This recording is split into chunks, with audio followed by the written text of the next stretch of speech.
Hello everyone, welcome once again on my channel Kanchan's Commerce. Today we are going to see further terms of third point terminology of accounting.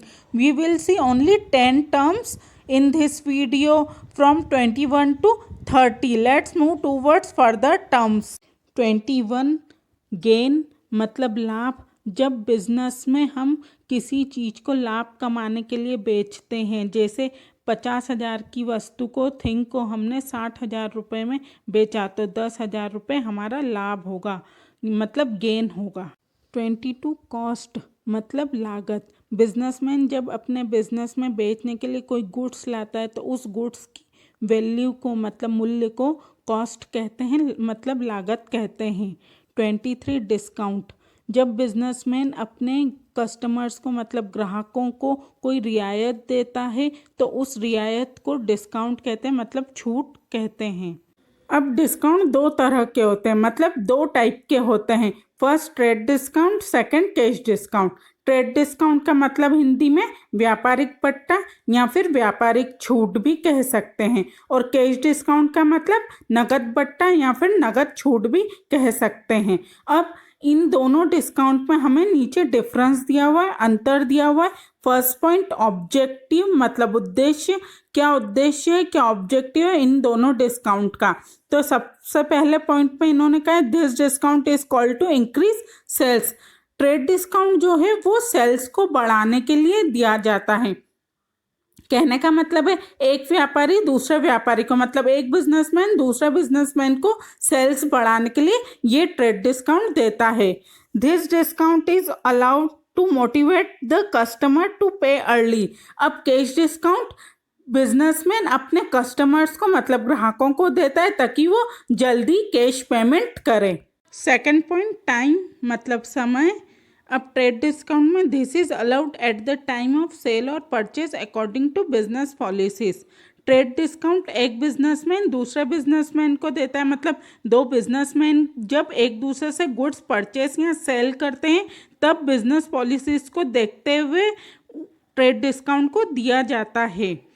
Cash discount में this discount is allowed when payment is made with in a specific time. अब cash discount businessman customer को देता है जब customer दिए हुए समय पर पैसा चुका देता है। थर्ड पॉइंट बेसिस मतलब आधार। किस आधार पर ये ट्रेड डिस्काउंट और कैश डिस्काउंट दिया जाता है। तो ट्रेड डिस्काउंट में बताया it is allowed on list price of the goods. जब एक बिजनेसमैन दूसरे बिजनेसमैन को ट्रेड डिस्काउंट देता है तो प्राइस की जो लिस्ट होती है, मतलब बिजनेसमैन दोनों जो हैं उन दोनों में जो गुड्स का सेल और परचेस हुआ है उस गुड्स की जो प्राइस की लिस्ट होती है उस लिस्ट प्राइस पर ट्रेड डिस्काउंट दिया जाता है। कैश डिस्काउंट में it is allowed on the amount to be paid. Customer जो अमाउंट बिजनेसमैन को पे करता है चुकाता है उस अमाउंट पर यह कैश डिस्काउंट दिया जाता है। Fourth point entry in books मतलब लेखा पुस्तकों में एंट्री करना, लिखना, रिकॉर्ड करना। अब ट्रेड डिस्काउंट में it may be stated as information but it is not recorded in the books of accounts. Trade discount को कैलकुलेशन में ही सिर्फ दिखाया जाता है कि कितना ट्रेड डिस्काउंट है, कितनी अमाउंट है ट्रेड डिस्काउंट की, बाकी एंट्री में उसको शो नहीं करते हैं, जर्नल एंट्री में नहीं दिखाते हैं।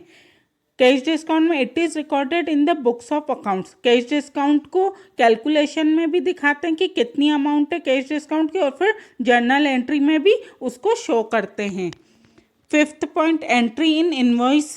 इनवॉइस में एंट्री करना मतलब बीजक जो प्राइस की लिस्ट है उसमें एंट्री करना। तो ट्रेड डिस्काउंट में कह रहे हैं it is stated in the invoice. जब दो बिजनेसमैन के बीच में किसी गुड्स का सेल और परचेस होता है तो जो इनवॉइस बनता है मतलब लिस्ट प्राइस बनती है तो उसमें ट्रेड डिस्काउंट को दिखाया जाता है। लेकिन कैश डिस्काउंट में it is not shown in the invoice, कि कैश डिस्काउंट को इनवॉइस में शो नहीं करते हैं। सिक्स्थ पॉइंट रिसीवर मतलब प्राप्त करने वाला। It is allowed to all customers whether cash or credit. Trade discount सारे ही ग्राहकों को दिया जाता है, फिर भले ही चाहे वो नगद माल खरीदें या उधारी में खरीदें। It is not allowed to all customers. Cash discount सारे कस्टमर को नहीं दिया जाता है, सिर्फ उन्हीं ग्राहकों को दिया जाता है जो नगद माल खरीदते हैं। 7th पॉइंट, साइमल्टेनियसनेस मतलब एक साथ। Along with trade discount cash discount में ऑल्सो भी अलाउड। ट्रेड डिस्काउंट में ट्रेड डिस्काउंट के साथ कैश डिस्काउंट भी एक बिजनेसमैन दूसरे बिजनेसमैन को देता है। It is not necessary to allow trade discount along with cash discount. अब कैश डिस्काउंट में वो कह रहे हैं कि एक बिजनेसमैन अपने ग्राहक को सिर्फ कैश डिस्काउंट देता है, उसके साथ ट्रेड डिस्काउंट नहीं दे सकता है, क्योंकि ट्रेड डिस्काउंट दो बिजनेसमैन एक दूसरे को देते हैं, बिजनेसमैन कस्टमर को नहीं देता है। 8th पॉइंट, रेट मतलब दर। Rate of trade discount is generally higher than the cash discount. Trade discount की रेट जो होती है, दर जो होती है, परसेंटेज, वो कैश डिस्काउंट से हमेशा ज़्यादा रहती है। जैसे फॉर एग्जांपल अगर ट्रेड डिस्काउंट 10% है तो कैश डिस्काउंट 5% ही होगा। ट्रेड डिस्काउंट का रेट हमेशा कैश डिस्काउंट से ज़्यादा होता है। Rate of cash discount is generally lower. Cash discount का जो रेट होता है, परसेंटेज होता है, वो ट्रेड डिस्काउंट से कम होता है। 9th पॉइंट, नेसेसिटी मतलब ज़रूरत। If items of trade provide for trade discount then it is necessary to allow trade discount. अगर आइटम्स मतलब गुड्स इस तरह के होते हैं कि उस पर बिजनेसमैन दूसरे बिजनेसमैन को ट्रेड डिस्काउंट दे सकता है तो ही देता है, वरना नहीं देता है। अब कैश डिस्काउंट में even if terms of trade provide for cash discount it is allowed only when payment is made in time and not otherwise. अब कैश डिस्काउंट बिजनेसमैन कस्टमर को तभी देता है जब कस्टमर बिजनेसमैन के बताए हुए टाइम पर या दिए हुए टाइम पर समय पर पैसा चुकाता है, अदरवाइज वो भी नहीं देता है कैश डिस्काउंट। 24 डेटर मतलब देनदार। जब कोई व्यक्ति, फर्म या ऑर्गेनाइजेशन किसी बिजनेस से उधारी में माल लेती है तो वह उस बिजनेस के डेटर कहलाते हैं, मतलब देनदार कहलाते हैं।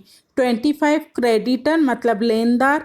जब एक बिजनेस, फर्म, व्यक्ति या ऑर्गेनाइजेशन किसी दूसरे बिजनेस को उधारी में माल बेचती है तो वह उस बिजनेस के क्रेडिटर कहलाते हैं, मतलब लेनदार कहलाते हैं।